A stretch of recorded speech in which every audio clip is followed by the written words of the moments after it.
ನಮಸ್ಕಾರಗಳು. ನಾನು ನಜೀರ್ ಅಹಮದ್ ಚೋರ್ಗಸ್ತಿ, DMS ನ್ಯೂಸ್ಗೆ ಸ್ವಾಗತ. ನಾವು ಮಕ್ಕನಾಳದಿಂದ ಈ ಹೋರಾಟ ಇದಕ್ಕೆ ಬಂದಿದ್ದು ನಮ್ಮ ವೈಯಕ್ತಿಕ ಇದಲ್ಲ, ಎಲ್ಲರಿಗೂ ಅನುಕೂಲ ಆಗ್ಬೇಕು. ನಮ್ಮೂರ ಹತ್ರ ಒಂದು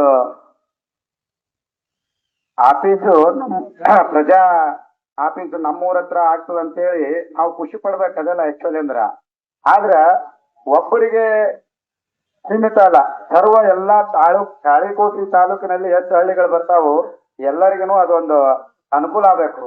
ಅದಕ್ಕಾಗಿ ನಾವೆಲ್ಲರೂ ಸಹಇಚ್ಛೆಯಿಂದ ಬಂದು ಈ ಹೋರಾಟ ಸಮಿತಿ ಕಾರ್ಯಕ್ರಮದಲ್ಲಿ ನಾವು ಭಾಗವಹಿಸ್ತೇವೆ. ಇದರಂತೆ ಎಲ್ಲರಿಗೂ ಒಂದು ಅನುಕೂಲ ಆಗ್ಬೇಕು. ತಾಳಿಕೋಟಿ ದೊಡ್ಡ ಪಟ್ಟಣ ಐತಿ, ಅದರ ಸುತ್ತಮುತ್ತಲಿನ ಹಳ್ಳಿಗಳು ಎಲ್ಲರೂ ಅವು ಒಂದು ಮಕ್ಕಳಿದ್ದ ಹಾಗೆ, ತಾಳಿಕೋಟಿಗೆ ಒಂದು ಮಕ್ಕಳಿದ್ದ ಹಾಗೆ. ಈ ತಾಳಿಕೋಟೆಯಲ್ಲಿ ಇರ್ತಕ್ಕಂತ ಹೆಚ್ಚಿನ ಜನಸಂಖ್ಯೆ ಮತ್ತು ಹಳ್ಳಿಯಿಂದ ಬರ್ತಕ್ಕಂತ ಜನಸಂಖ್ಯೆಗೆ ಯಾರಿಗೂ ತೊಂದರೆ ಆಗಬಾರ್ದು. ಆ ಉದ್ದೇಶವನ್ನ ಕೊಂಡು ನಾವು ಇದು ಎಲ್ಲರಿಗೂ ಒಂದು ಒಳ್ಳೇದಾಗಬೇಕಂತ ಹೇಳಿ ನಾನು ಒಂದೆರಡು ಜೈ ಹಿಂದ್, ಜೈ ಕರ್ನಾಟಕ. ಈ ಧರಣಿ ಸತ್ಯಾಗ್ರಹ ಕುರಿತು ತಾಳಿಕೋಟೆ ತಾಲೂಕು ಹೋರಾಟ ಸಮಿತಿ ಹಿರಿಯರಾದಂತ ಕಾಶಿನಾಥ್ ಮುರಾಳ್ ಅನ್ನೋರು ಎರಡು ಮಾತುಗಳನ್ನು ಹೇಳ್ಬೇಕಂತ ಹೇಳಿ ವಿನಂತಿಸ್ಕೊಳ್ತಾ ಇದ್ದೀನಿ.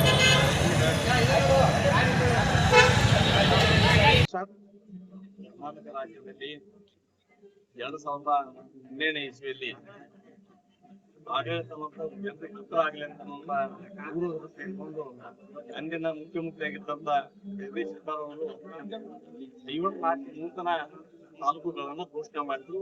ವಿಜಯಪುರ ಜಿಲ್ಲೆಯಲ್ಲಿ 7 ತಾಲೂಕುಗಳ ಪೈಕಿ ತಾಳಿಕೋಟೆ ತಾಲೂಕಾಗಿರ್ತಾರೆ. ಅದಾದ ನಂತರ ಇವತ್ತಿನವರೆಗೆ ಎಲ್ಲ ಕಚೇರಿಗಳು ಆಗಲಿಲ್ಲ. 2017 ತಹಶೀಲ್ದಾರ ಮಾತ್ರ ಘೋಷಣೆಯಾಗಿ ಅದಕ್ಕೆ ಮಾತ್ರ ಸೀಮಿತ. ತದನಂತರ ಬಂದಂತ ಸರ್ಕಾರದಲ್ಲಿ ತಾಲೂಕ್ ಪಂಚಾಯತಿ ಕಾರ್ಯಾಲಯ ಮಾತ್ರ ಇಲ್ಲಿ ಪ್ರಾರಂಭ ಮಾಡಿದೆ.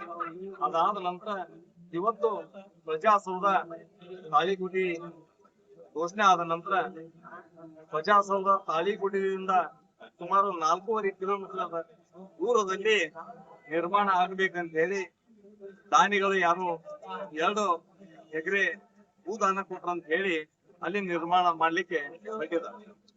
ಇದು ತಾಳಿಕೋಟೆ ನಗರ ಮತ್ತು ಇದಕ್ಕೆ ಸಂಬಂಧಪಟ್ಟಿರ್ತಕ್ಕಂಥ ಎಲ್ಲಾ ಗ್ರಾಮದ ಪ್ರದೇಶದ್ದು ಕೂಡ ತೀವ್ರ ಆಕ್ರೋಶ ಆಗ್ಲಿಕ್ಕೆ ಕಾರಣ, ಸುಮಾರು 4 ಕಿಲೋಮೀಟರ್ ದೂರ ಇರೋದ್ರಿಂದ ಪ್ರತಿನಿತ್ಯ ಓಡಾಟ ಮಾಡ್ಲಿಕ್ಕೆ ತೊಂದರೆ ಆಗ್ತದ, ಸಮಸ್ಯೆ ಆಗ್ತದ ಅನ್ನೋಂತ ಕಾರಣದಿಂದ ನಾವು ಪ್ರಾರಂಭದಲ್ಲಿ ತಾಳಿಕೋಟೆ ನಗರದ ಎಲ್ಲಾ ನಾಗರಿಕರು ಕೂಡಿಕೊಂಡು ಯೋಚನೆ ಮಾಡಿ ನಾವು ಶಾಸಕರಿಗೆ ಮತ್ತು ಜಿಲ್ಲಾಧಿಕಾರಿಗಳಿಗೆ, ಉಸ್ತುವಾರಿ ಸಚಿವರು ಕೂಡ ಅವ್ರ ಗಮನಕ್ಕೆ ತಗೊಂಡು ಅವರಿಗೆ ಕೂಡ ಮನವಿ ಮಾಡ್ಕೊಳ್ಳಿ.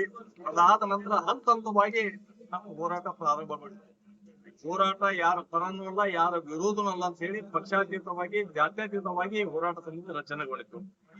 ಇಲ್ಲಿ ತಾಳಿಕೋಟೆ ನಗರದಲ್ಲಿ ಎಲ್ಲಾ ವ್ಯಾಪಾರಸ್ಥರು, ಎಲ್ಲಾ ವಿವಿಧ ಸಮಾಜ, ಸುಮಾರು 46 ಸಮಾಜದ ಪ್ರಮುಖರು ಕೂಡ ಸೇರಿ ಒಂದು ಸಭೆ ಮಾಡಿ ಒಕ್ಕೋರ್ಲಿಂದ ತೀರ್ಮಾನ ಮಾಡಿ ಸಂಪೂರ್ಣ ತಾಳಿಕೋಟೆ ನಗರವನ್ನ ಸ್ವಯಂ ಪ್ರೇರಿತವಾಗಿ ಬಂದ್ ಮಾಡಿ ನಾವು ಇದರ ಪ್ರಾಮುಖ್ಯತೆ ಏನದ ನಗರ ವ್ಯಾಪ್ತಿಯಲ್ಲಿ ಆಗ್ಬೇಕಂತ ಹೇಳಿ ಆಗ್ರಹ ಪಡಿಸಿ ಬಂದ್ ಮಾಡಿದ್ವಿ.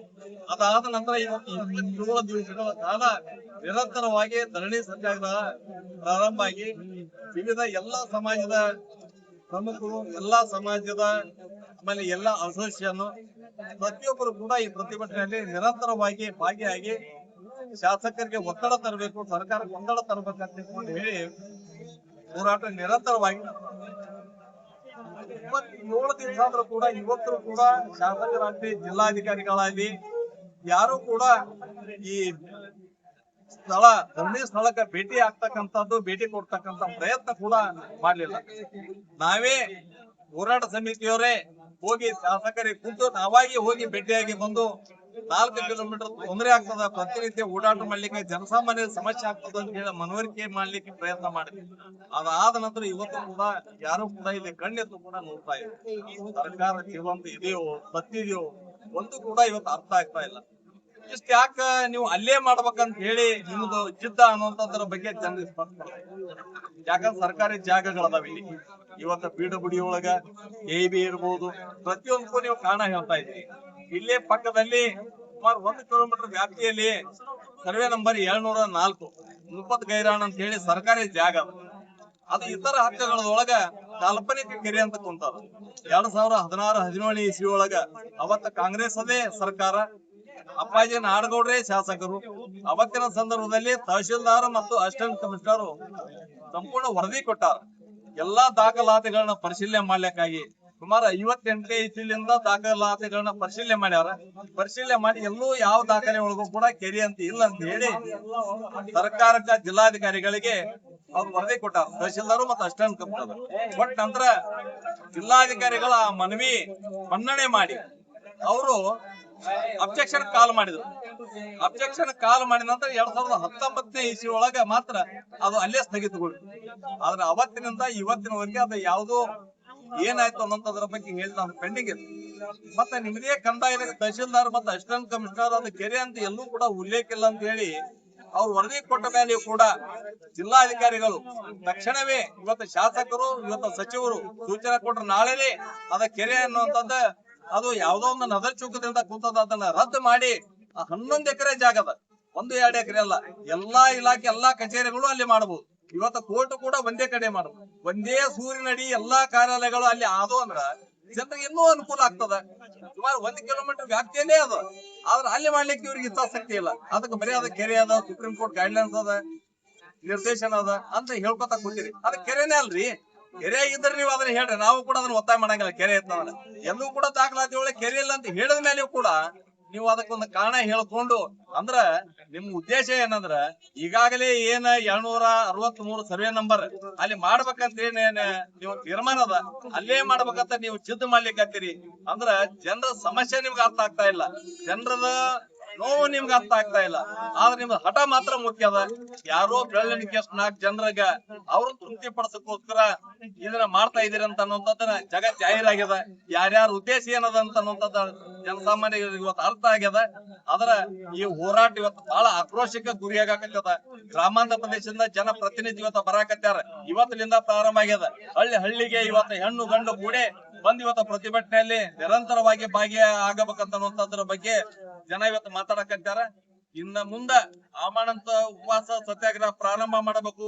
ಜಿಲ್ಲೆಯಿಂದ ಇವತ್ತ ನಮ್ಮ ತಾಳಿಕೋಟೆಯಿಂದ ಅರೆಬೆತ್ತಲವಾಗಿ ಬಿಜಾಪುರ ನಗರವರೆಗೆ ಕೂಡ ಹೋಗ್ಬೇಕಂತ ಯುವಕರ ದಂಡೆ ತಯಾರಾಗ್ಯದ. ಅದಕ್ಕೆ ಯಾವುದಕ್ಕೂ ನೀವು ಅವಕಾಶ ಮಾಡಿ ಕೊಡಬಾರ್ದು. ಶಾಸಕರು ಸಚಿವರು ಸರ್ಕಾರ ಇರೋದು ಇದಕ್ಕ ಜನರ ಸಂಬಂಧ. ಜನ ಇವತ್ತು ಇಂತ ಬೇಸಿಗೆಯಲ್ಲಿ ಇಂತ ಬಿಸಿಲಿನೊಳಗ ಪ್ರತಿನಿತ್ಯ ಬಂದು ಬೆಳಗ್ಗೆ 10 ಗಂಟೆಯಿಂದ ಸಂಜೆ 5 ಗಂಟೆವರೆಗೆ ಆಗ್ತದ. ಅದ್ರ ಬಗ್ಗೆ ನಿಮ್ಗೆ ಕಾಳಜಿ ಇಲ್ಲ. ನಿಮ್ ಸ್ವಾರ್ಥ ಮಾತ್ರ ನಿಮ್ಗ ಮುಖ್ಯ ಆಗ್ಯದ. ತಕ್ಷಣವೇ ನೀವು ಬಂದು ಇದಕ್ಕ ಸ್ಪಂದನೆ ಮಾಡದೇ ಇದ್ರ ಇನ್ನೂ ಈ ಹೋರಾಟ ತೀವ್ರ ಆಗ್ತದ, ಉಗ್ರ ಸ್ವರೂಪ ಪಡ್ಕೋತದ. ಅದಕ್ಕೆ ಅವಕಾಶ ಮಾಡಿಕೊಡಬಾರ್ದು ಅಂತ ಹೇಳಿ ತಮ್ಮ ಮೂಲಕ ನಾನು ಒತ್ತಾಯ ಮಾಡ್ತೀನಿ. ಇನ್ನವರೆಗೂ ಅವ್ರ ಕಡೆಯಿಂದ ಏನು ಪ್ರತಿಕ್ರಿಯೆ ಬಂದಿಲ್ಲ. ಈಗಾಗಲೇ ಅವ್ರ ಜೊತೆ ಒಂದು ಬಾರಿ ಮಾತುಕತೆ ಆಡಿದ್ದೇವೆ, ಆದ್ರೆ ಅದು ಫಲಕಾರಿ ಆಗಿಲ್ಲ. ಅವರು ಯಾರೋ 2 ಎಕರೆ ದಾನ ಕೊಟ್ಟಿದ್ದಾರೆ, ಅದು ಕೂಡ ಅವ್ರಿಗೆ ಬಹಳ ತುಂಬಾ ಹತ್ತಿರದವರಿದ್ದಾರೆ ಅನ್ನುವಂತ ಒಂದು ವಿಚಾರ ಇಟ್ಕೊಂಡು ದೂರದಲ್ಲಿ ಇರ್ತಕ್ಕಂಥ 5 ಕಿಲೋಮೀಟರ್ ದೂರದಲ್ಲಿ ಇರ್ತಕ್ಕಂಥ ಆ ಮೈಲೇಶ್ವರ ಗ್ರಾಮಕ್ಕೆ ಸಮೀಪ ಇರ್ತಕ್ಕಂಥ ಜಾಗವನ್ನೇ ಅವರು ರೆಕಮೆಂಡ್ ಮಾಡುವ ವಿಚಾರದಲ್ಲಿದ್ದಾರೆ. ಅದು ಅವರ ನಿರ್ಧಾರ ತಪ್ಪು. ಪ್ರಜಾಪ್ರಭುತ್ವ ವ್ಯವಸ್ಥೆಯಲ್ಲಿ ಸುಮಾರು 40,000 ಜನಸಂಖ್ಯೆ ಉಳ್ಳ ತಾಳಿಕೋಟೆ ನಗರ 29,000 ಮತಗಳನ್ನು ಹೊಂದಿದೆ. ಅದರಲ್ಲಿ ಅವರಿಗೆ 10,000 ಮತಗಳನ್ನು ನೀಡಿದೆ. 2,500 ಮತಗಳ ಅಂತರದ ಲೀಡನ್ನು ಕೊಟ್ಟಿದ್ದಾರೆ. 54 ಸಮಾಜಗಳು, ಮುಸ್ಲಿಂ ಧರ್ಮ, ಜೈನ ಧರ್ಮ, ಬೌದ್ಧ ಧರ್ಮ, ಹಿಂದೂ ಧರ್ಮ, ಎಲ್ಲ ಧರ್ಮದ ಪ್ರತಿನಿಧಿಗಳು ಈ ಹೋರಾಟದಲ್ಲಿ ಭಾಗವಹಿಸಿದ್ದಾರೆ. ಅಂದ್ರ ಅವ್ರ ಜೊತೆ ಬಂದು ಕೂತು ಮಾತನಾಡಿ ಅದು ಸೊಲ್ಯೂಷನ್ ತೆಗಿಬೇಕು, ಅದನ್ನು ಹೊರತುಪಡಿಸಿ ಹಠಮಾರಿ ಧೋರಣೆ ಮಾಡಬಾರ್ದು. ವಿಜಯ್ ಸಿಂಗ್ ಹಜೇರಿ ಪ್ರಕಾರ ಸ್ಪಂದಿಸದೇ ಇದ್ರೆ ಮುಂದಿನ ಹೋರಾಟ ಯಾವ ರೀತಿ ಇರುತ್ತೆ? ಮುಂದಿನ ಹೋರಾಟ ನಾವು ಹೋರಾಟ ಸಮಿತಿಯವರು ಎಲ್ಲರೂ ಸೇರಿಕೊಂಡು ಎಲ್ಲಾ ಸಮಾಜದವರು ಏನು ನಮಗೆ ಬೆಂಬಲ ಕೊಟ್ಟಿದ್ದಾರೆ ಅವ್ರ ಅಧ್ಯಕ್ಷ ಉಪಾಧ್ಯಕ್ಷ ಪದಾಧಿಕಾರಿ ಕರೆದು ಮುಂದಿನ ದಿನಮಾನಗಳಲ್ಲಿ ಹೋರಾಟದ ಸ್ವರೂಪವನ್ನು ತೀವ್ರಗೊಳಿಸ್ತೀವಿ. ಸ್ವಲ್ಪ ಬದಲಾವಣೆ ಮಾಡಿ. ತಮ್ಮ ಹೆಸರು? ಕಾಶಿನಾಥ್ ಮುರಾರ್, ಕಾರ್ಯದರ್ಶಿ ಹೋರಾಟ. Thank you.